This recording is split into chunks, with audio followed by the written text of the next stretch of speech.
Hello everybody and welcome back to another Flex episode. I'm Jeanette Diergaard, your presenter for Flex.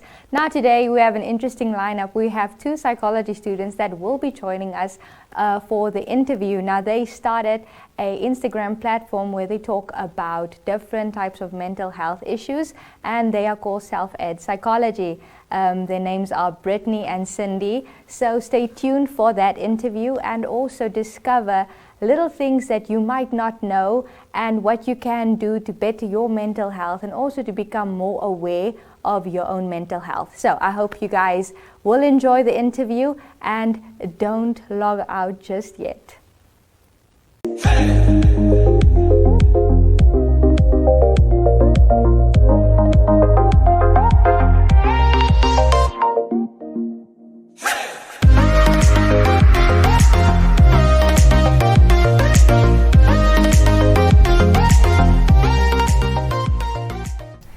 Hello everybody and welcome back to the interview. Now I am with Britney and Cinde. How are you girls doing today? We're doing great. Okay, so you guys have this awesome Instagram channel where you on a regular try to share mental health tips or issues about mental health. You recently also talked about depression. Mm-hmm. Can you guys just touch on the different depression that's common in the community? Okay, so as Cinde also stated in the video that there's a lot of depression types that we've come to notice that, and more also pop up lately. But we want to focus on the most common ones and the major ones. So Cinde will just quickly give us the main common ones. Yeah, I think while we narrowed it down, we just don't want to overwhelm people with all the different types, but mostly just talk about the most common and the most severe types that we are faced with. And the first one being major depressive disorder, persistent depressive disorder, and then we get double depression. So those are the three that we try to highlight in our video because those ones pop up mostly and Okay, and so what are the symptoms that you get, like if you feel a certain way and you know, okay, this might be it, and what symptoms also tells you, listen, you're just feeling this way on a certain day, this is not depression overall? Okay, so the symptoms from depression also are you can have a loss of appetite, which can eventually also lead to either losing weight or gaining weight. You have a loss of energy, so you don't find things that you used to find pleasurable anymore, which we also call anhedonia. So this is when you lose interest in the things that, so for example, if you used to like playing football and now when you play it, you don't get the same sense of enjoyment out of it. You also have you're sleep deprived, you become more fatigued easily. You also have what's the last one that we spoke? Oh yes, suicidal thoughts as well. But now the difference in knowing whether it's depression or if it's just a or just a low mood on that day is it has to last like 2 weeks consistently every day in those 2 weeks for it to be depression. So if it's today you experience some of these symptoms but tomorrow you don't experience, then you can't diagnose it as depression. And I wanted to know, between males and females, is there a difference to who gets depression more? Yes, women are more prone to develop depression, the mental disorder of depression, than men are. Men are rated to commit suicide, but not due to depression specifically, as opposed to women. Yes. Okay. And does anxiety also perpetuate the depression symptoms? Definitely, it really does. As Cinde also said in the video, do you want to elaborate on that as well? Yeah, I think that there's definitely a link between the two, that the one can be because of the other and the vice versa. A lot of the symptoms can result to depression, or a lot of symptoms sometimes result to anxiety. And so basically it's just all about how consistent it is. Are you feeling anxious today, and does this make you not like the things you used to like? Does it make you tired? Or are you depressed, or are you feeling depressed and now this is giving you anxiety because you need to get this done, but you don't have the energy, you're not in that mood, you don't have that desire to get it done. So there's definitely a correlation between the two. Yeah. Okay. Definitely. And let's say it's a family member of us, but obviously I know as women or as people we hide things very well. How would one pick up that your sibling or a friend is going through depression or has depression? Okay, so it goes along the lines of noticing the symptoms. What we always advise people is to always get your research as well, do your own research, so that you can be aware of, okay, what do I need to focus on when, so for example, if we stay together and I notice these symptoms like I stated earlier, loss of energy, sleep deprived, you're tired, and so on, then obviously you will notice these changes because the person isn't functioning as they would usually do on a daily basis. So obviously that would spark the thought of, oh geez, I need to look into this because I'm worried about my mom, my dad, or so. So then you can do research, you can, or you can also, make an appointment with a professional as well to maybe discuss these things and invite your friend or whoever it may be. Yeah. Okay, now that you mentioned that, when do you know that you have to go seek help? Okay, it also goes back to what I said, when you notice the duration, how long, things, yes, because something I learned from Cinde again was a nice tip is also the extent and how serious the case may be or how dangerous it can be for you. Yeah, so when you notice, oh, it's really becoming to a serious degree and the duration lasts for 2 weeks consistently, then you need to consult a professional then. Yeah. Cinde, you talked about the major depressive disorder. Yes. So with that one, is it safe to say that doing like exercising or things that boost your mood, will that not help on cases like that? Yes, because major depressive, which is the most severe one, see stuff like exercising, getting out can really alleviate such feelings, and I think it's important that people become aware or be made aware of those things, that you getting up, you telling yourself, let me just move, let me just do this, even if it's just making up your bed that morning and going out, walking around the house. Such small acts, just moving, releasing those hormones in your body can really move aside and distract you from those feelings of depression. And you girls are also pretty young, né? Yeah. And a lot that you learn is obviously from university and everything. Why do you feel it's important to talk about these things and to make this information accessible? I think because we are so young, it also inspires a lot of other, because our generation now is the young people, hence why we used Instagram as a platform to reach out to these young people.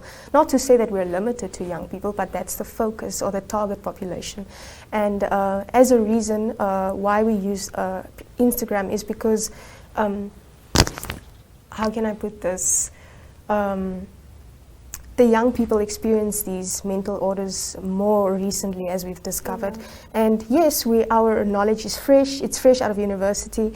So I think that's also, it can be an advantage and a disadvantage, of course, because the advantage is we're still so fresh with this knowledge. And the disadvantage, of course, is we don't have the experience as a professional.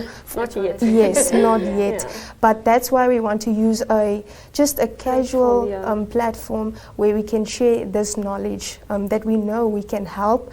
We can somehow, even if we don't reach 1,000 people, one person is enough for us to change their life.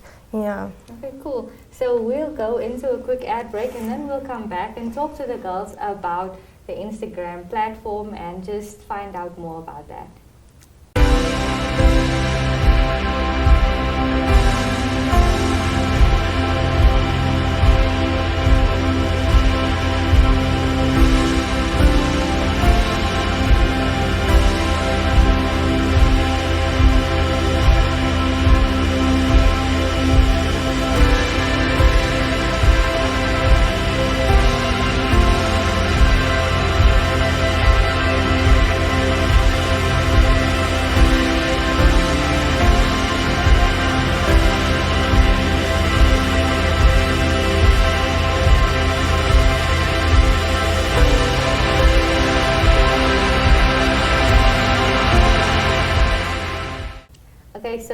back at it again. So girls, please tell me, how did self-ed come about? Cindy, do you want to start off? Yeah, I think it was really during last year. The burden was on both our hearts. We could imagine how many people were suffering during lockdown, during isolation, being quarantined. So there were so many factors that contributed to the overall mental health of everyone. And we thought, what can we do within our capacity to really be a helping hand, to really reach out? And that's when we came together and said, let us start this social media platform. Let us engage with people. Let us educate them around their mental health. Let this be one thing less to worry about in this time of COVID. And I think that's really how, that was the final big decision that we made around it, was just to help out people during this time of COVID. Yes. Yeah. And can you guys just tell us how you two met and yes, the journey from there? Okay, it's a very funny story actually, because we have seen each other around in first year, and I personally thought, wow, this is a really beautiful girl, and I would love to become friends with her. She looks like very smart and intelligent, and that's what I always try to associate myself with, people that are smarter than me, so they can challenge me to also be a better person. So I saw Cinde and I was like, okay, well, hopefully we'll cross paths one or another time. And then we had a computer literacy exemption test, and then we actually met through another friend, who I also thought they knew each other, but they also didn't know each other. And then he thought we knew each other, and then somehow we were just friends from that day onwards. Yeah. Awesome. Going strong since then. Exactly. Yeah. Now you mentioned that you noticed, or that the mental health and everything, and that you need to say something about it. Why was it so important for you guys to actually do it and to say this is what this is? Did you pick up anything from your peers? Definitely, it's really something we've noticed amongst family members, friends, and also just because we noticed how much knowledge we lack in our country around mental health, the awareness around it, and psychology itself. So it goes along the line that we just wanted to raise that in the stigma, hence why we also created the page, to just end the stigma, to talk about it, not as if it's a topic that we should, be hesitant or we shouldn't talk about this, or it's something bad if you have a mental disorder. So we kind of wanted to create an atmosphere in our society to somehow alleviate this stigma around it, and because we notice how more prevalent it's becoming in our country and around the world as well. Yeah. Okay. And like the platform like Instagram now, and what I also noticed as a young girl in the community is that the older generations, they don't necessarily, they know about these things, but back in the day they just thought, no, this is nonsense, it's almost white people problem. That's what a lot of them says. How can we reach them? I mean, because if I go up to an older person and tell them, no, listen, this is probably what you're experiencing, and they're just like, no, give it nuxie, that type of thing. How do we reach them as well? Okay, this is also something we experience with our own parents. Something my mom also feels strongly about is she always tells me how these things weren't noticed back then, or it wasn't really brought to light, that if you experience this thing, then it's just, well, you have to look past it, be strong.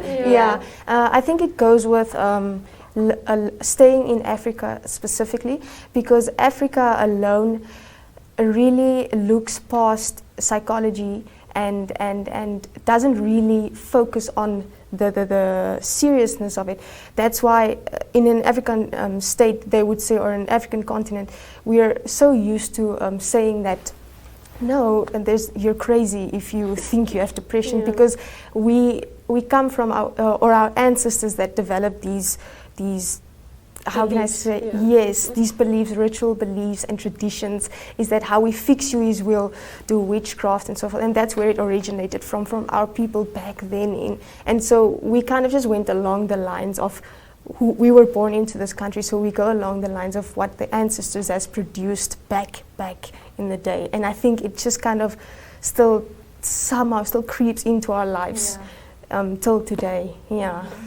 And would you say there's hope for our little African nation? I mean, through creating such platforms, we moving away from that. And I think also sharing our knowledge with our parents is also important. I mean, a lot of youngsters now, they have access to social media, and so do our parents. So it's all about telling them, hey, follow this side if you guys want to learn something. It's about making them a part of our journey as well. And I think that's how we can do it, by everyone tuning in, everyone paying attention. There's so many news articles, there's so much has been put out there already. It's just about you taking the step and informing yourself and educating yourself. But let's be honest though, research papers and reading a lot is not a fan. Not always the most fun read. No, it's That's not. why we try and make it as fun as possible for people listening, for people to be intrigued with what we share. To just somehow summarize these long, drawn out topics. Yes.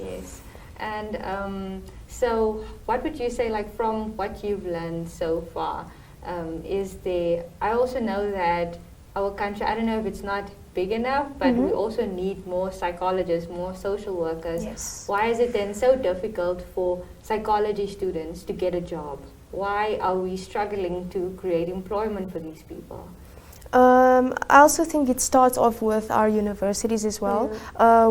Like I said, our country doesn't recognize psychology as big as it can actually be, because I think the future now is psychology, because if you look at a lot of issues that we discuss on a daily basis, simple things that you think wouldn't even relate to psychology actually does go back to psychology, our mind, how we work, how we behave, how our actions can affect the next person.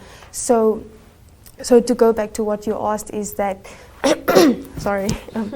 is that we should, how can I say this, we should kind of start with how it starts at home and how it goes into education as well. So if we start talking about this, like as we are trying to achieve now, to talk more about it, we can raise this awareness so that our authorities can start realizing the serious matter in this case, and create institutions, courses more based on psychology, so that it can open a market for more individuals to partake. To be qualified. Yes. I think that's also one of the defects, is that there's not enough qualified people. Yes, a lot of people have the desire, probably the talent as well. But because psychology is such a sensitive industry, you can't just have anyone do it. But so they're very strict when it comes to qualifications, and it's really tough to build yourself up. And I think that's really one of the major things keeping people back. But there is definitely a need, and we encourage people, if you have that desire, if you have that passion, to really qualify yourself and step into that path. Okay, and I also like what you guys are doing already. You are using your knowledge, and you try to impart that on other people that doesn't know that much. So hopefully one day you can create your own psychology practice. Yes, and that's the goal. Create employment. That is Okay. so awesome. And thank you again for joining me. And I really hope that your work will, lay the foundation for the discussions and just increase the discussions among everybody else. Yeah. Do you guys have any last words? Yeah, from me personally, I just want to thank, on behalf of me and Cinde and our Self-Ed team, thank you for giving us this opportunity. And I think initiatives like this also help us to enhance our goal into our society. Yes, just from my side, thank you so much as well, and really let us just capitalize on such things, really learn from it, and continue to walk this journey together and educate one another and support one another. Absolutely, and then we can also say that age doesn't determine what you can do. Definitely, and how you can help the community. Yes. Thank you so much, girls. Thank you. That brings us to the end of this interview. After this, we will dive into a few videos that the girls have made, and then you can also just look at what it is that they're doing.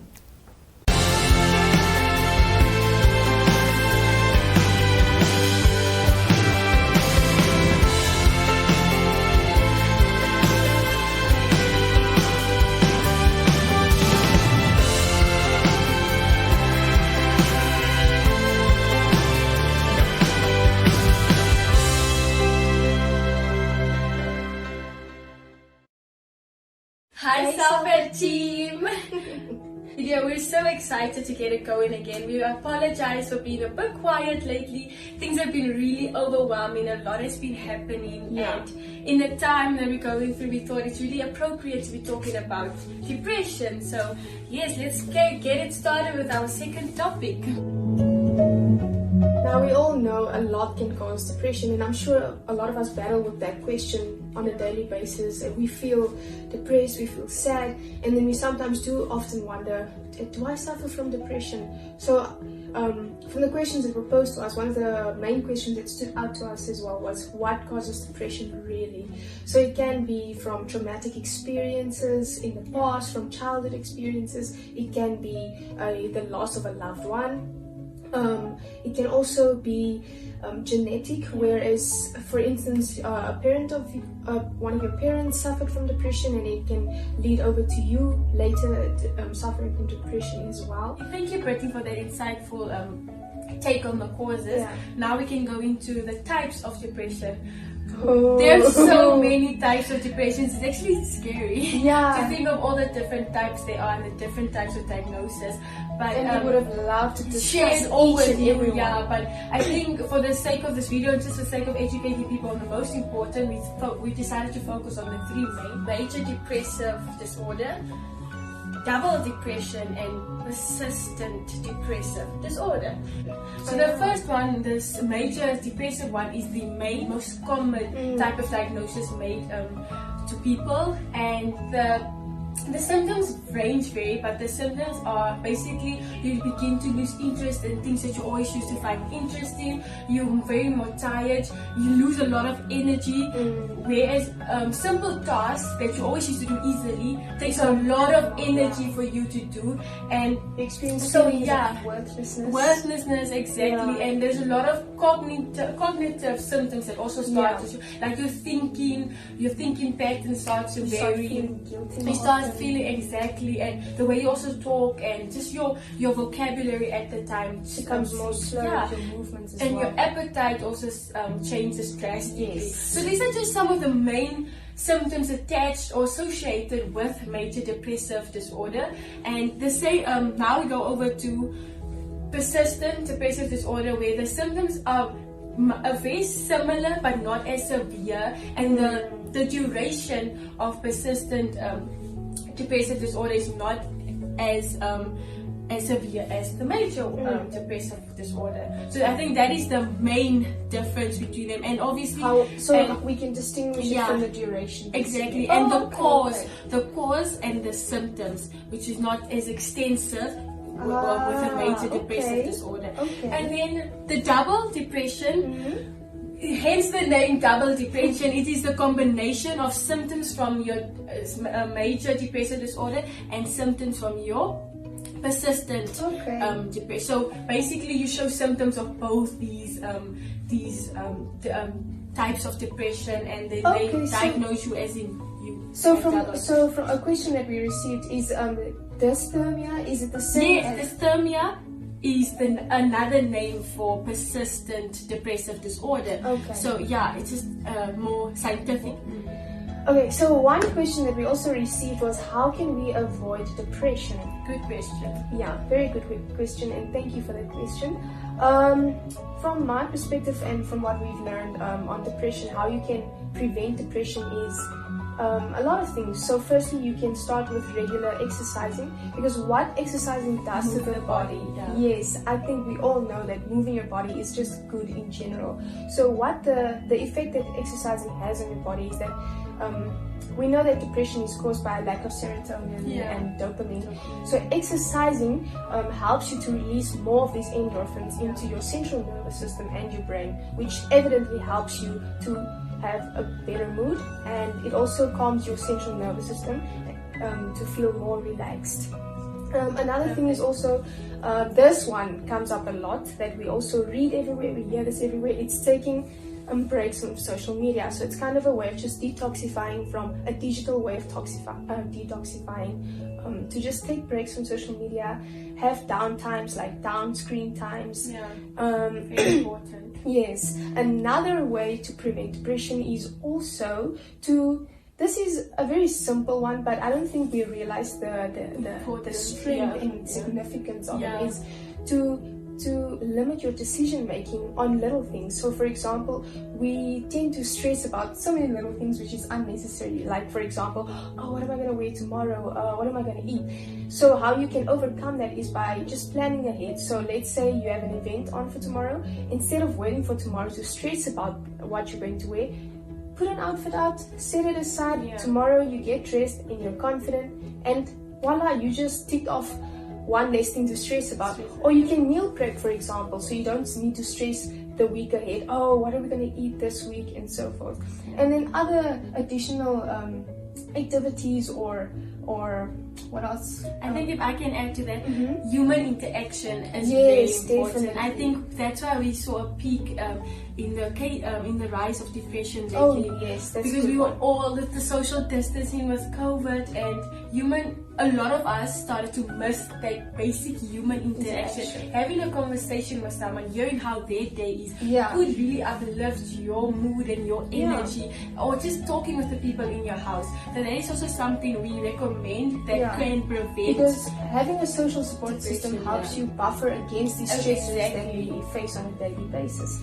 And then other things. That's why isolation sucks. I know, but hey, we're still gonna make the best out of it. Yeah. So what you can also do at your own free time is to just meditate, do yoga, and so forth. And that's also just a relaxation method for overcoming depression or dealing with depression. Closing remarks we would just like to add from my side is that I know that this topic is very sensitive and it carries a lot of weight, but let us remain attentive. Let us pay attention to our friends and family to see if we notice these patterns, Let us really try and eradicate depression by paying attention to our loved ones and by yourself as well, Do not just be so harsh on yourself or self-diagnose immediately when you feel down for a week. If you want to add something on that, Britney? So one important thing that we want to leave you guys with today also with regard to this is, I know if we read through these depression threads or depression, do you have depression or whatever, or you can even do a test online, and so many things can point to you having depression. But what we have to remember is that to be diagnosed with depression by a professional is that these symptoms need to at least last about 2 weeks persistently every day within those 2 weeks, and it needs to be one or two symptoms, which is either losing interest, which we call anhedonia, and the second one is just having a depressed mood. So basically they have to last for 2 weeks consistently for it to be diagnosed. Mostly the two most important things that they do when deciding on the diagnosis is they measure the duration and they measure the extent. So duration in terms of how long has this been carrying on, and extent in terms of how badly is this, or what is the extent to which you're feeling this way, and are you just lazy for the day, or are you extremely fatigued because of what's happening. So those are the two important things to ask yourself. Yes, thank you so much. But that is all from our side. We really hope you guys learned something, and really thank you for giving us this opportunity to share our knowledge with you. I hope you all had a very insightful experience like I just did, and definitely come back next time. We will be talking to Yanni de Kok at Blossom Psychology. So don't forget to always tune in to Flex and to join our One Up to the television channel of Namibia Media Holdings. And you will still see us on Facebook and social media. But yes, I hope you enjoyed and had a lot of fun like I did. And that brings it from me, Jeanette Diergaard. Bye.